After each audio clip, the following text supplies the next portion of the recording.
যারা বাড়িতে একটু অন্যরকম কিছু ট্রাই করতে চান তাদের জন্যই আজকের এই রেসিপি। দেখে কঠিন মনে হলো, রেসিপিটা কিন্তু খুবই সহজ। এই বাওবান অ্যাকচুয়ালি ইনভেন্ট হয়েছিল নর্দার্ন চায়নায়, যেটাকে আমরা অনেকে বাউজি বলেও জানি। আর এর সাথে যে আমি চিকেনটা স্টাফ করছি সেটা হলো কোরিয়ান চিকেন। সেটাও দেখবেন একদম ঘরোয়া উপকরণ দিয়ে কত সহজে বাড়িতে বানানো যায়। আর এই পুরো রেসিপিটি যাতে আপনারা একদম পারফেক্টলি করতে পারেন তাই জন্য সাথে থাকবে অনেক tips and tricks. By the way, আমি শেফ অতনু, আপনারা দেখছেন অতনুর রান্নাঘর। আর আজকে আমাদের রেসিপি চিকেন বাও। তাহলে সবার প্রথম বাওটা বানানোর জন্য আমাদের লাগবে 3 কাপ ময়দা, ওজনে 750 গ্রাম।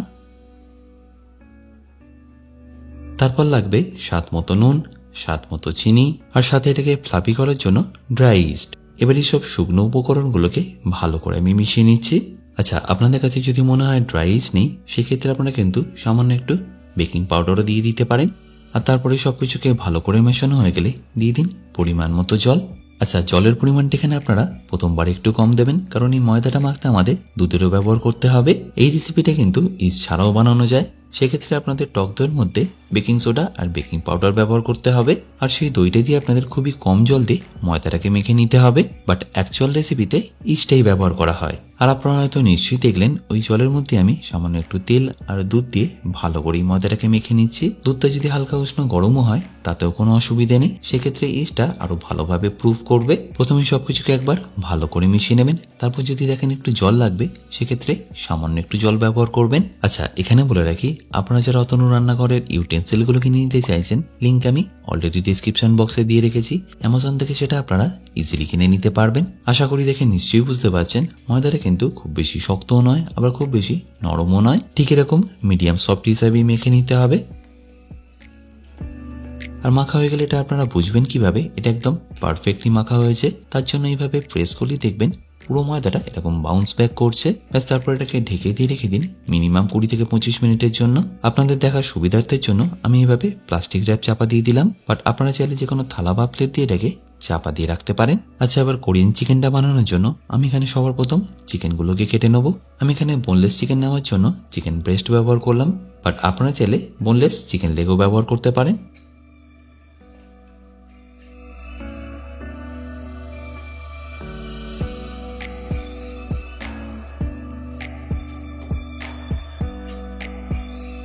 এবারে পুরো চিকেনটা কাটা হয়ে গেলে আমি এটাকে একটা পাত্রের মধ্যে রেখে দিচ্ছি। এবার দেখুন এই চিকেনটাকে আপনাদের কি কি দিয়ে ম্যারিনেট করতে হবে। সবার প্রথম দিয়ে দিচ্ছি স্বাদ মতো নুন, সাথে একটু গোলমরিচ গুঁড়ো। তারপর এই ম্যারিনেশনটাকে স্মুথ করার জন্য সামান্য একটু সাদা তেল, আর বাইন্ডিং এর জন্য লাগবে কর্নফ্লাওয়ার। ব্যাস, এখানে আপনাদের আর কিচ্ছু লাগবে না। জাস্ট এই সবকিছুকে একবার ভালো করে মিশিয়ে নিন।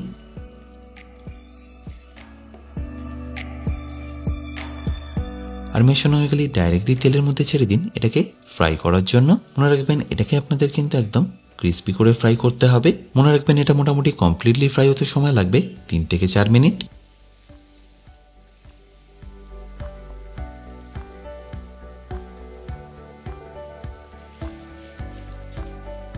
আর তারপর ফ্রাই হয়ে গেলে এটাকে তুলে রেখে দিন একটা পাত্রের মধ্যে। এবার আমরা সসটা বানিয়ে নেবো। বাট তার আগে দেখে নিন বাবার ডোটা কত সুন্দরভাবে ফুলে গেছে, আর দেখুন এটা কতটা সফট হয়ে গেছে। এবার বাউবানগুলো বানানোর আগে টেবিলে রেখে এটাকে ভালো করে একটু ম্যাসাজ করে নিন, যাতে টেক্সচারটা একদম প্রপারলি চলে আসে।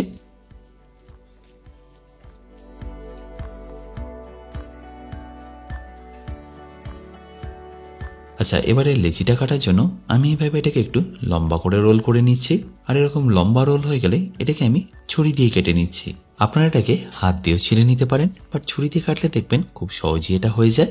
আর সবকটা লিচি কাটা হয়ে গেলে হাতের মধ্যে ঘুরিয়ে এটাকে একটা পারফেক্ট গোল শেপ দিয়ে দিন, যেরকম মোস্টলি আমরা লুচি বা রুটির ক্ষেত্রে করে থাকি।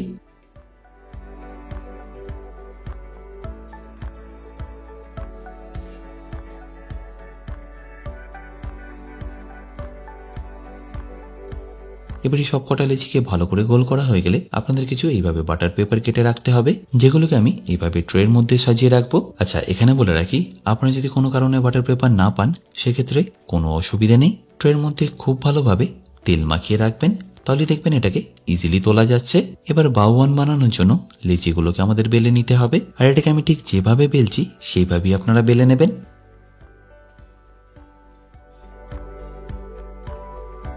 আশা করি থিকনেসটা বুঝতে আপনাদের কোনো রকম অসুবিধা হচ্ছে না। ঠিক এইরকমই ছোট করে বেলতে হবে আর ঠিক এইরকমই মোটা রাখতে হবে। আর বেলা হয়ে গেলে এই যে ওপরের পার্টটা রয়েছে তার মধ্যে তেলটাকে ভালো করে ব্রাশ করে নিন। এই তেল ব্রাশটা আপনাদের কিন্তু অবশ্যই করতে হবে, না হলে পাউগুলো স্টিম হয়ে যাবার পরে কখনই ভালো করে খুলবে না। আর তেলটা ব্রাশ করা হয়ে গেলে এরকম একটা চপস্টিক মাঝখানে রেখে আমি এটাকে ফোল্ড করে নেবো, যাতে এর মধ্যে এই ছোট্ট গ্যাপটা থেকে যায়। আপনাদের কাছে যদি এরকম চপস্টিক না থাকে তাহলে যে কোনো একটা পেন্সিলেরও ব্যবহার করতে পারেন। বেসিক আইডিয়া হলো এটা যেন কমপ্লিটলি জুড়ে না যায়। এবার এটাকে তুলে নিয়ে আমি রেখে দিচ্ছি বাটার পেপারের ওপর। এবার এই একই প্রসেসে আমি বাকিগুলো করে নেবো।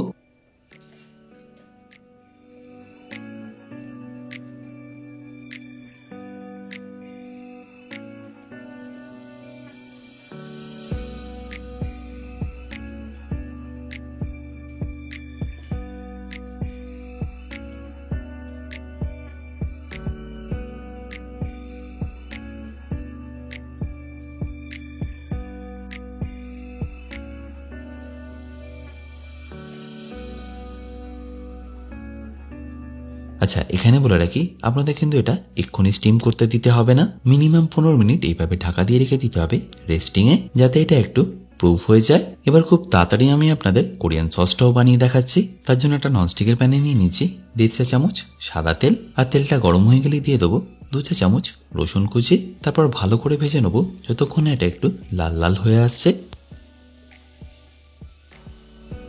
আর যখনই দেখবেন এরকম লাল লাল হয়ে আসছে তখন এর মধ্যে দিয়ে দিন পরিমাণ মতো জল।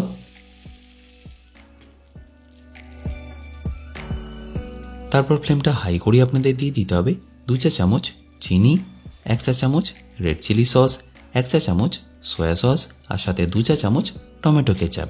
আচ্ছা, এটা অপশনাল, আপনারা চাইলে ঝালের জন্য একটু চিলি ফ্লেক্স বা এইভাবে রেড চিলি চপ করে দিয়ে দিতে পারেন। এবার এই সব কিছুকে আপনাদের ভালো করে একটু মিশিয়ে নিতে হবে। আর অবশ্যই কিন্তু এখানে নুনটা সব থেকে শেষে দেবেন, কারণ এই সব সসের মধ্যে কিন্তু অলরেডি নুন আছে। তাই প্রথমেই নুন দিয়ে দিলে দেখবেন নুনটা অনেক সময় বেশি হয়ে যাওয়ার সম্ভাবনা থাকে। তাহলে নিশ্চয়ই দেখতে পেলেন এই কোরিয়ান সসটা বানানো কতটা সিম্পল। ঘরে থাকা সব উপকরণ দিয়ে কিন্তু আমি এটা বানিয়ে নিলাম। এবার ফ্লেমটাকে হাই করে এটাকে ততক্ষণ কুক করুন যতক্ষণ এর টেক্সচারটা ঠিক এরকম হয়ে যাচ্ছে। এবার যে চিকেনটা আমরা ভেজে রেখেছিলাম সেটা এখানে দিয়ে দেবো। আর তার আগে সামান্য একটু সস তুলে রেখে দিচ্ছি, যেটা আমরা চিকেন বাউয়ের সাথে সার্ভ করব।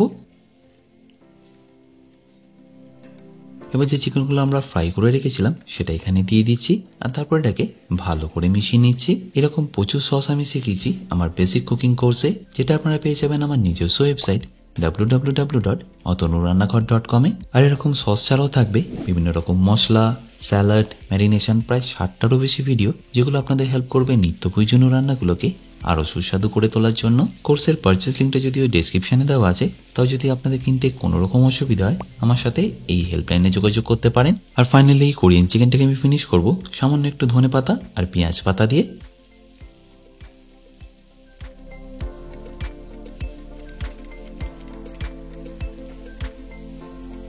আর ফাইনালি ওপরে গার্নিশের জন্য দিয়ে দেবো সামান্য একটু সাদা তিল। ব্যাস, তাহলেই রেডি হয়ে গেল আমাদের কোরিয়ান চিকেন। আচ্ছা, এবার বাউগুলো স্টিম করার জন্য আমি এখানে এরকম একটা পাত্রে জল বসিয়ে নিয়েছি আর তার উপরে রেখে দিচ্ছি এরকম একটা ছিদ্রযুক্ত থালা। তারপর ঢাকা দিয়ে রেখে গ্যাসের ফ্লেমটা হাই করে স্টিমটা হতে দিন। 2 থেকে 3 মিনিটের মধ্যে দেখবেন জলটা ফুটে গিয়ে স্টিমটা এসে গেছে। আর এপাশে দেখুন ততক্ষণে 15 মিনিট পরে এই বাউগুলো কতটা ভালোভাবে প্রুফ হয়ে গেছে। আচ্ছা, এক্ষেত্রে বলে রাখি আপনারা যদি বাটার পেপার ইউজ না করেন তাহলে এই থালার মধ্যে কিন্তু সামান্য একটু তেল স্প্রেড করে দেবেন, তাহলে এই বাউগুলো আর নিচে স্টিক হবে না। এবার একে একে আমি একটু গ্যাপ দিয়ে দিয়ে এই বাউগুলোকে সাজিয়ে দেবো আর তারপর ঢাকা দিয়ে স্টিম হতে দেবো মিনিমাম 15 মিনিটের জন্য।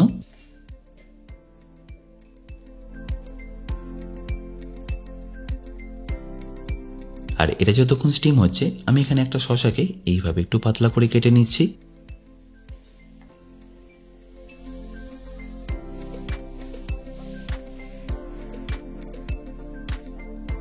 আর শসাটা কাটা হয়ে গেলে পেঁয়াজটাকেও আপনাদের এইভাবে কেটে নিতে হবে, যেগুলো আমরা মেনলি ব্যবহার করব গার্নিশের জন্য।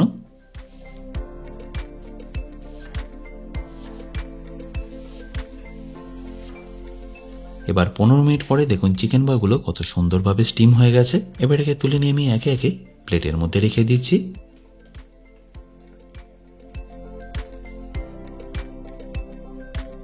এবার একই প্রসেসে আমি বাকিগুলো করে নিচ্ছি।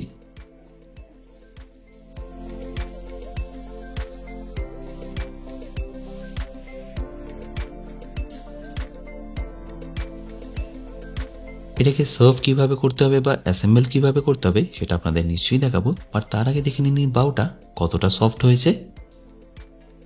আর এটাকে সার্ভ করার জন্য দেখে নিন কিভাবে এটাকে সাজাতে হবে। যেহেতু ওর মাঝখানে আমরা গ্যাপ রেখেছিলাম আর তেলটা দিয়েছিলাম, সেই জন্য দেখুন এটা কত সহজে খুলে যাচ্ছে। এবার যে ক্রিস্পি কোরিয়ান চিকেনটা আমরা বানিয়েছিলাম সেটা এর মধ্যে দিয়ে দেবো। আর চিকেনটা দেওয়া হয়ে গেলে শশাটাকে এইভাবে দিয়ে দিন। আপনাদের যদি মনে হয় শশা দেবেন না তাহলে নাও দিতে পারেন, এটা আপনারা সিম্পলি পেঁয়াজ দিয়েও ট্রাই করতে পারেন।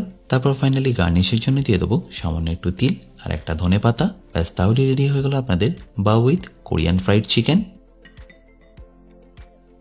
আশা করি সম্পূর্ণ রেসিপিটা আপনাদের নিশ্চয়ই ভালো লাগবে, আর ভালো লাগলে প্রতিবারের মতো আমাকে কিন্তু কমেন্টে জানাতে ভুলবেন না। বাই দ্য ওয়ে, আমি শেফ অতনু, আপনারা দেখছিলেন অতনু রান্নাঘর। দেখা হচ্ছে আপনাদের সাথে একটা নতুন রেসিপি নিয়ে নেক্সট এপিসোডে। ভালো থাকবেন, সুস্থ থাকবেন।